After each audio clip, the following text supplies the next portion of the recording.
अध्याय 68। खलनायिका ने अपने मंगेतर को छोड़ा, भाग 1। अब क्या, तो चलो चलें। कायला ने शेल और मेरा हाथ पकड़कर हमें खींचा। अपनी बचकानी सूरत के बावजूद वो अपनी उम्र के हिसाब से काफी मजबूत थी। मुझे लगता है कि वो बहुत ज्यादा मजबूत थी।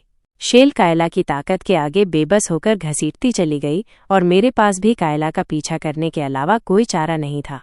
बेशक खलनायिका चुपचाप तो पीछा करने वाली नहीं थी। शेल ने ऐसा चेहरा बनाया जैसे वो कुछ कहने ही वाली हो, इसलिए मैंने जल्दी से सर्प ऑर्ब निकाला। उसे देखकर शेल का चेहरा सख्त हो गया। अगर मैं सर्प ऑर्ब में रिकॉर्डिंग चला देती तो ये मासूम बच्ची भी शेल का मजाक उड़ाती और इस तरह मैं उस दुष्ट महिला को मासूम बच्ची पर अपमानजनक शब्द बरसाने से रोकने में कामयाब रही। इसी तरह हम कायला का पीछा करते हुए चल पड़े। मैंने चारों ओर से मिल रही गर्मजोशी भरी नजरों को भी देखा। कायला के हल्के नीले बाल थे, ये शेल के बालों के रंग जैसा ही था और उसने हम दोनों के हाथ पकड़ रखे थे। इसलिए लोगों का हमें एक परिवार, एक खुशहाल परिवार के रूप में देखना स्वाभाविक था। शेल उनके ऊपर सिर्फ घूरती रह गई क्योंकि वो कायला के साथ चलने में ही व्यस्त थी, जो बहुत मजबूत थी। हम थोड़ी देर तक चिड़ियाघर में ऐसे ही घूमते रहे। फिर हमें वो छोटा पिल्ला दिखाई दिया जिसे मैंने पहले शेल के साथ देखा था। ये वही पिल्ला था जो गुस्से में आने पर एक विशाल जानवर बन जाता था। वाह, कितना प्यारा! शेल और मेरे चुपचाप जमे रहने से अनजान कायला गर्व से पिल्ले की ओर चल पड़ी। कैंग! पिल्ला कायला को देखकर उसी तरह भौंका और वो जल्द ही विशाल आकार के जानवर में बदल जाएगा।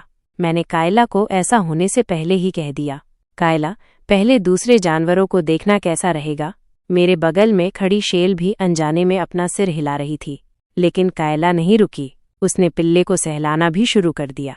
इस बात की कोई संभावना नहीं थी कि बुरे व्यक्तित्व वाले उस लड़के को ये पसंद आएगा। कैंग! पिल्ला छटपटाने लगा। ये इस बात का संकेत था कि वो बदलने वाला है, लेकिन इस बार ये अलग था। पिल्ला, जो थोड़ी देर से कायला को घूर रहा था, उसने अपने फूले हुए शरीर को सिकोड़ लिया और शांत हो गया। फिर वो लेट गया और प्यारा बनने की कोशिश करने लगा।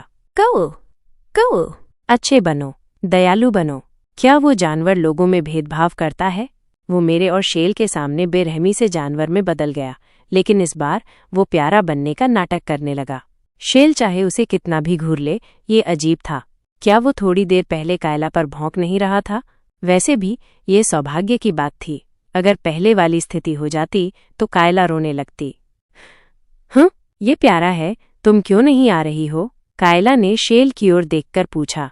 बेशक इन शब्दों के साथ भी शेल अभी भी अकड़ी हुई थी। कायला ने अपना सिर घुमाया और फिर से अपनी आंखों के सामने छोटे जानवर को देखा। रिंकल, काश मैं तुम्हें रख पाती, लेकिन मैं तुम्हारा नाम रखूंगी। वो इसका नाम भी रख रही है, चिड़ियाघर के इस खूंखार जानवर का। सच कहूं तो मुझे नाम भी पसंद नहीं आया। ये स्पष्ट था कि कायला खलनायिका की तरह एक अजीब व्यक्तित्व वाली थी। आओ, इसे सहलाओ। नहीं, ठीक है, चलो दूसरी जगहों पर घूमते हैं। शुक्र है कायला मेरी बातों से सहमत हो गई और शेल ने राहत की सांस ली। कायला चलकर शेल का हाथ पकड़ लिया, फिर कहा, मैं चिड़ियाघर में रहना चाहती हूँ, चलो कहीं और चलते हैं। नहीं, शेल ने कायला के प्रस्ताव को नकारते हुए अपना सिर हिलाया। कायला ने मेरी ओर देखा, शेल ने भी। वे दोनों मेरी राय पूछ रहे थे। दरअसल जैसा कि शेल ने कहा, चिड़ियाघर में थोड़ा और घूमना सही होगा। मैं शेल के सुझाव पर यहाँ आई थी और सबसे पहले इस उपन्यास की दुनिया में जिस व्यक्ति को मैंने सबसे महत्वपूर्ण माना वो शेल थी। हालांकि मैं कायला के प्रस्ताव को आसानी से ठुकरा नहीं सकती थी। ऐसा इसलिए था क्योंकि मुझे उससे एक अजीब तरह की परिचितता महसूस हो रही थी। शायद मैं इतने कम समय में कायला की मासूमियत से प्रभावित हो गई थी, इसलिए मैंने सबसे अच्छा समाधान निकाला। यह एक ऐसा प्रस्ताव था जो कायला और शेल दोनों को संतुष्ट करेगा। मैंने सुना है कि यहाँ पास में जल्लाते हुए परिवार का एक विला है, हम वहाँ क्यों न चलें? शेल उन शब्दों पर भौहें चढ़ा बैठी, इसलिए मैंने जल्दी से जोड़ा, मैं तुम्हारे लिए कुछ मिठाई बनाऊंगी। शेल इस प्रस्ताव को ठुकरा नहीं सकती थी। इस बार उसने कायला की ओर देखा। कायला ने भी सहमति में अपना सिर हिलाया। दरअसल बिना माता पिता की अनुमति के किसी बच्चे को विला में ले जाना एक ऐसी बात थी जिसके लिए मैं अनिच्छुक थी, लेकिन मौसम ठंडा होता जा रहा था। सच कहूं तो मुझे नहीं पता था कि उन्होंने इतनी छोटी बच्ची को इस मौसम में अकेला क्यों छोड़ दिया। सुरक्षा के अलावा बच्चों को प्यार की जरूरत होती है, इसके अलावा किसी कारण से मुझे बार बार लग रहा था कि सब ठीक हो जाएगा। ये वे कारण थे जिनकी वजह से मैं कायला को विला में ले जा सकी। कहानी जारी रहेगी।